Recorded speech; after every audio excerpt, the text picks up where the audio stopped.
I never thought I'd be telling this story, but here I am.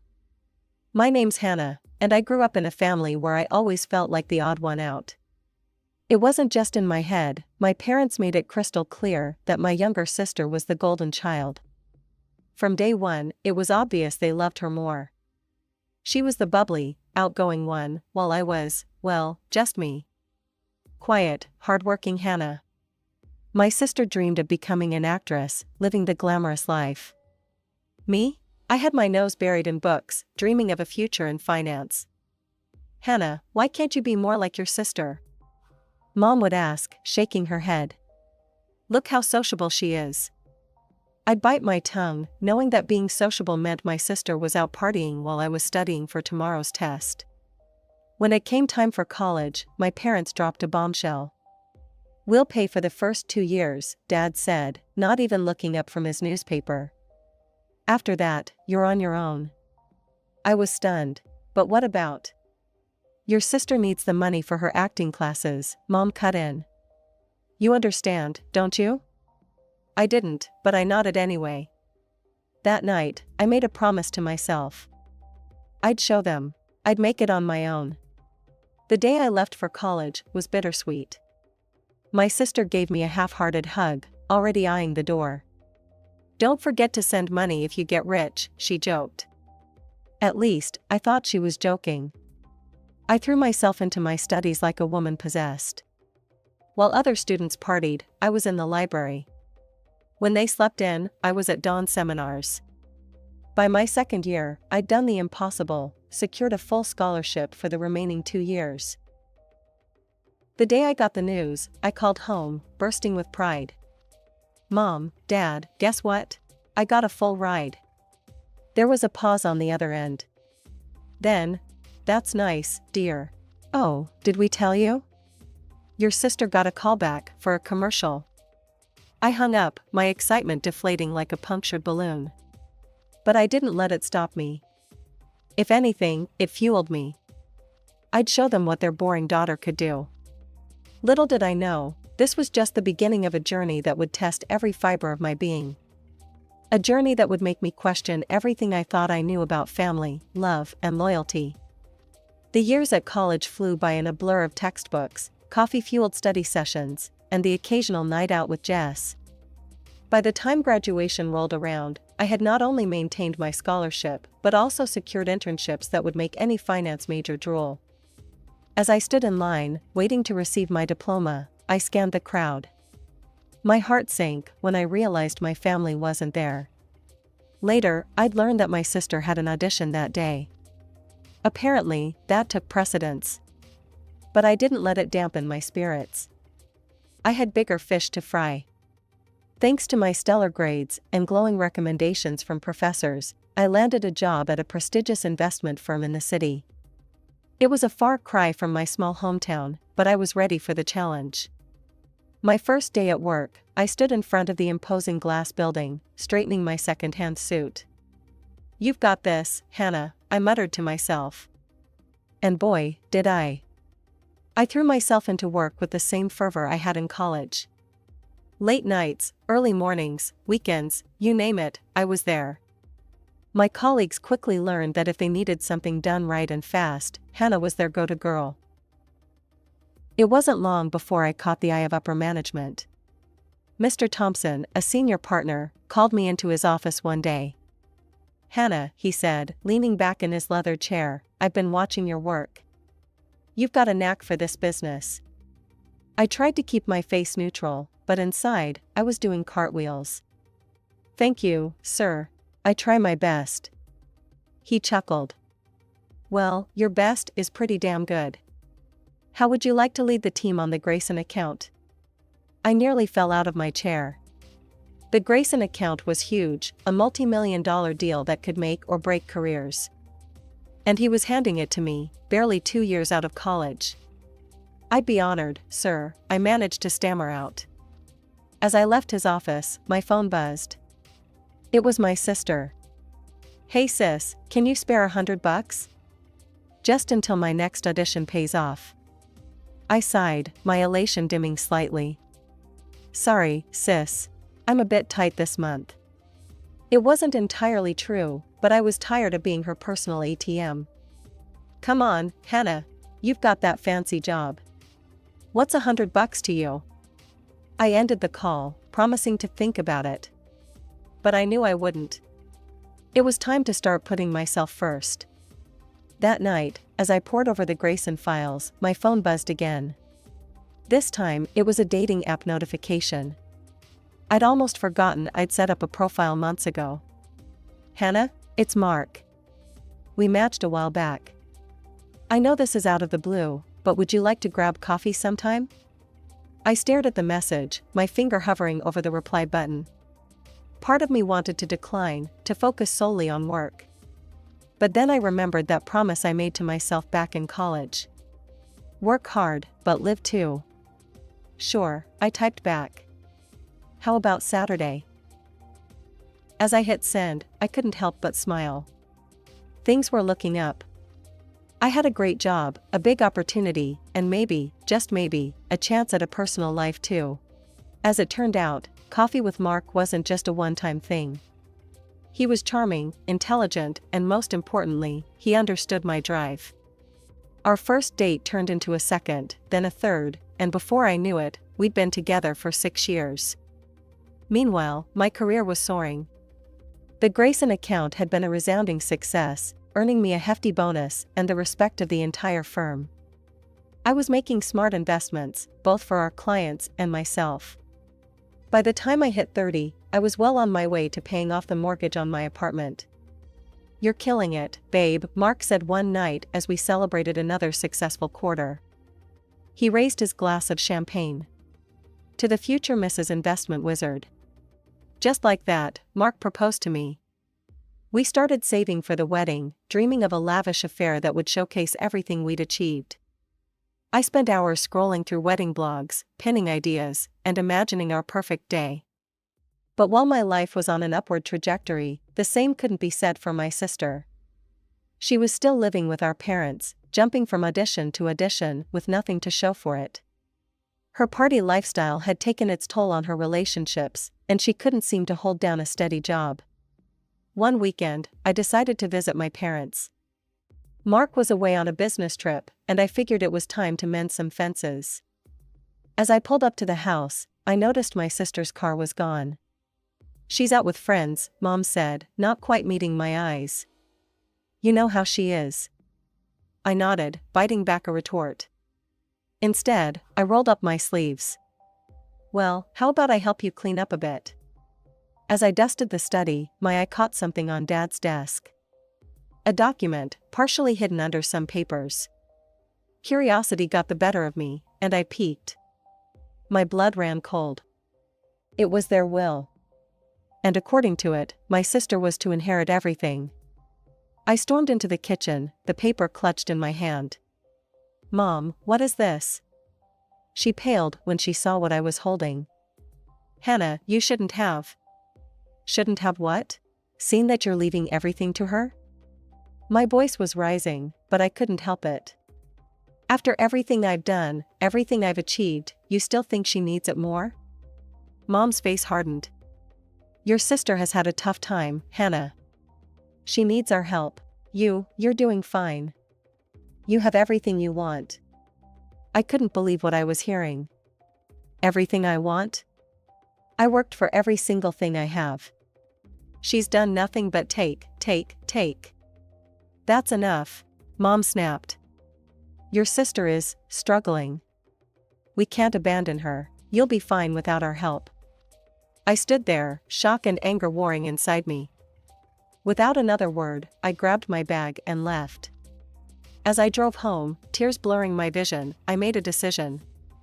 If this was how they wanted it, fine. I was done trying to please them. Months passed without a word from my family. I threw myself into work and wedding planning, trying to ignore the ache in my chest. Mark was my rock, always there with a comforting word or a much-needed distraction. Then, on a quiet Tuesday afternoon, my phone rang. Mom's name flashed on the screen. I hesitated, my finger hovering over the decline button. But something made me answer. Hannah, I need your help. Mom's voice was weak, trembling. She explained that she was very ill and needed urgent surgery. The insurance wouldn't cover it, and they were desperate. The amount she asked for made my head spin, $30,000. I told her I'd think about it and hung up, my mind reeling. $30,000. That was a huge chunk of our wedding fund. I needed to talk to Mark. That night, over dinner, I laid it all out for him. I know they've hurt me, I said, pushing my food around my plate. But if it's really for a life-saving surgery. Mark reached across the table, squeezing my hand. If it were my parents, I'd do the same, he said softly. Family is family, even when they mess up. His words settled it. The next day, I called Mom back. I'll help, I said. I can transfer the money to an account for you. You can pay me back gradually when you're better. There was a pause on the other end. Oh, honey, I don't understand all that online banking stuff, Mom said. Can't you just bring cash? Alarm bells started ringing in my head. Cash? Mom, that's not safe. I could pay the hospital directly if you prefer. But she insisted on cash, claiming she didn't trust modern technology. Something felt off, but I pushed the feeling aside. This was my mother, after all. I took time off work and made the drive home, a thick envelope of cash tucked safely in my purse. As I pulled up to the house, I noticed Dad's car was gone. Weird.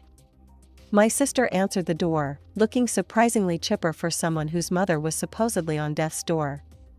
A man I didn't recognize lounged on the couch behind her, looking very much at home in a ratty t-shirt and sweatpants. Who's that? I asked, nodding towards the stranger. My sister waved dismissively. Just a friend. Did you bring the money? I clutched my purse tighter. Where's Mom and Dad? Oh, Mom's at the hospital. Dad's with her. My sister's eyes never left my purse. They'll be so relieved you came through. Reluctantly, I handed over the envelope. This is a loan, I said firmly. I expect it to be paid back. My sister's eyes welled up with crocodile tears. Of course, of course. We're so grateful, Hannah. This will save Mom's life. I wanted to wait, to see my parents and make sure everything was on the up and up. But my sister was already shooing me out the door, muttering about needing to clean for Mom's return. As I drove away, a sinking feeling settled in my stomach. Something wasn't right. But surely, my own family wouldn't lie about something like this, would they? I arrived home, my mind still swirling with doubts. Mark greeted me at the door, his face etched with concern. How did it go? He asked, guiding me to the couch. I sighed, sinking into the cushions. It was weird. Mom and Dad weren't even there. My sister took the money, acting all dramatic about Mom being in the hospital. Mark frowned. That does sound strange. The whole thing feels off. I nodded, then felt a small smile tugging at my lips. You know what? I thought the same thing. Reaching into my bag, I pulled out a tiny device. Mark's eyes widened as he recognized it, a hidden camera with a built-in microphone. You didn't, he gasped, a mix of shock and admiration in his voice. I did, I confirmed, my smile growing. I recorded the whole thing, the conversation, the money transfer, everything. Mark let out a low whistle. Remind me never to get on your bad side. You're downright devious when you need to be. We shared a laugh, the tension of the day finally breaking. I couldn't shake this feeling that something wasn't right, I explained. I hope I'm wrong. I hope this is all just me being paranoid, but if not. Then you protected yourself, Mark finished, pulling me close. Smart move, babe. Over the next few weeks, I called my parents daily, worried sick about Mom's supposed condition. Each time, they assured me the surgery had gone well and Mom was recovering nicely. I tried to push away the nagging doubts, telling myself I was just being cynical. Then, about a month after I'd handed over the money, everything came crashing down. Mark and I were lounging on the couch one lazy Sunday afternoon when he suddenly sat up straight, his eyes glued to his phone. "Hannah," he said slowly, "you need to see this." He passed me his phone. On the screen was my sister's social media profile. My heart stopped. There she was, resplendent in a white wedding gown, standing next to a beaming man, the same friend I'd seen at the house that day. Behind them stretched the pristine beaches and crystal-clear waters of some tropical paradise. With shaking hands, I scrolled through the photos. My sister and her new husband posing under palm trees, sipping cocktails by the pool, sharing a sunset kiss on the beach.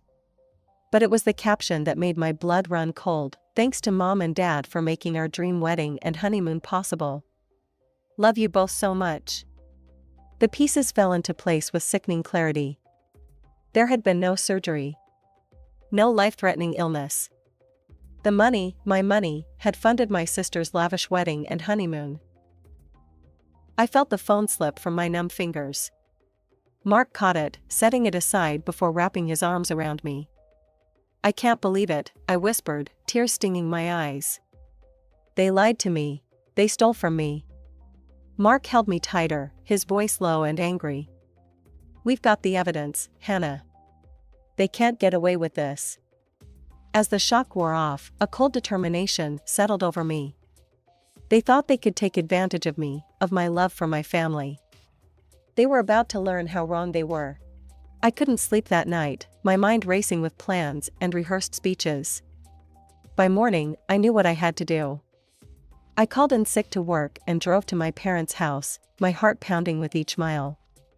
As I pulled into the driveway, I saw both their cars. Good. No more hiding. I knocked firmly on the door. Mom answered, her eyes widening in surprise. "Hannah, we weren't expecting you." "Clearly," I said, brushing past her into the house. Dad was in his armchair, looking up from his newspaper. "What's going on?" I stood in the middle of the living room, facing them both. Mom's face was a picture of health, no sign of the illness she'd claimed to have.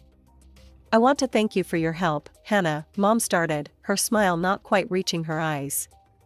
"The surgery." "Stop," I cut her off. "Just stop lying, I know everything." Their faces froze. Dad's newspaper crinkled as his grip tightened.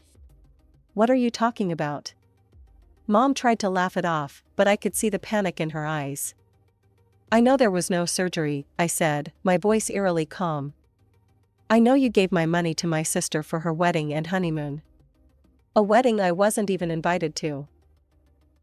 For a moment, they tried to deny it. But as I recounted the evidence, the social media posts, the inconsistencies in their story, I saw the moment they realized the game was up. Mom's face hardened. "Fine," she spat. "Yes, we lied. Your sister finally found a good man. She needed our support." I couldn't believe what I was hearing. "Support? You stole from me." "We didn't steal," Mom shot back. "We're family, we needed help, and you could afford it." "Afford it?" I was shouting now. "That was my wedding fund. Do you have any idea how hard I worked for that money? How much I sacrificed?" Mom's face was cold, unmoved. "Oh please, Hannah, you have a good job. You can always earn more. Your sister's starting her new life. She needs that money more than you do." I stood there, shock and rage warring inside me. How could they do this? How could they be so callous, so cruel? The room fell into a tense silence. Dad hadn't said a word, his eyes darting between Mom and me like he was watching a tennis match. I could see the guilt in his eyes, but he made no move to defend me or apologize. I took a deep breath, trying to calm the storm of emotions inside me. "Do you have any idea what you've done? The trust you've broken?" Mom's expression didn't change. "We did what we had to do for our family." "Family?" I laughed bitterly. "Is that what you call this? Lying, stealing, favoring one child over another?" "Your sister needed us," Mom insisted. "You've always been able to take care of yourself." "Because I had to," I shouted, years of pent-up frustration pouring out. Because you never supported me the way you did her. And now this? The silence that followed was deafening. We stood there, three people bound by blood but separated by an ocean of betrayal and resentment. And I knew, in that moment, that things would never be the same again. My hands were shaking, but my voice was steady as I looked my parents in the eye. I want my money back, now. To my shock, Dad let out a harsh laugh. And how exactly do you plan to make us do that? You can't prove you gave us anything. I felt like I'd been punched in the gut. What? I brought the money myself. I gave it to my sister right here in this house. Mom's face hardened. We'll tell any court that you're lying. It's your word against ours. Now get out of the house. You want to throw me out of your house? I asked, disbelief coloring my voice. After everything you've done? They moved towards me, clearly intending to usher me out. But then, I felt a calm settle over me.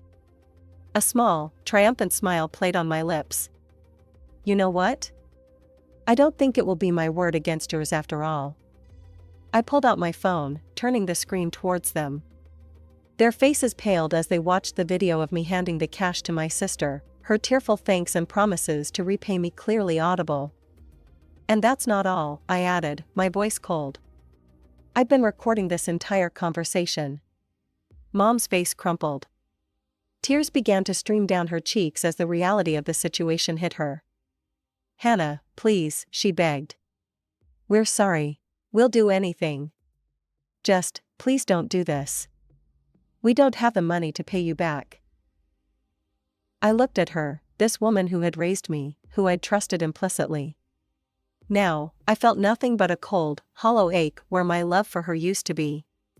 You should have thought of that before you lied to me and stole my money, I said quietly. I'll see you in court. Without another word, without a backwards glance, I walked out of that house.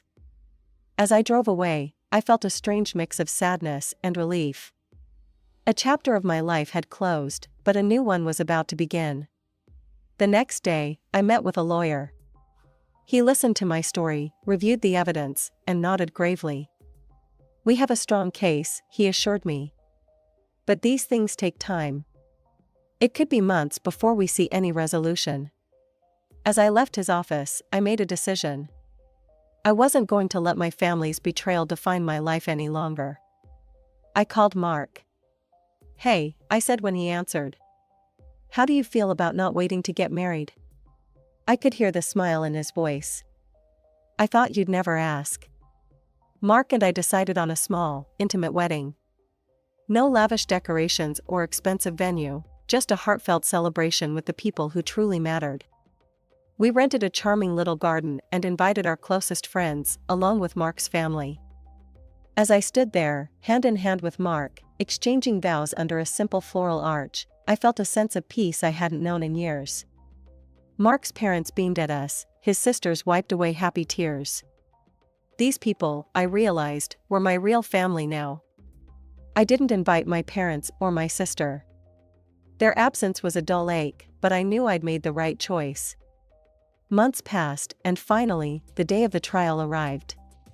As I walked into the courtroom, I saw my mother for the first time since our confrontation. She looked older, worn down by stress and guilt. To my shock, she lashed out, her voice echoing in the quiet courtroom. After everything we've done for you. You ungrateful child.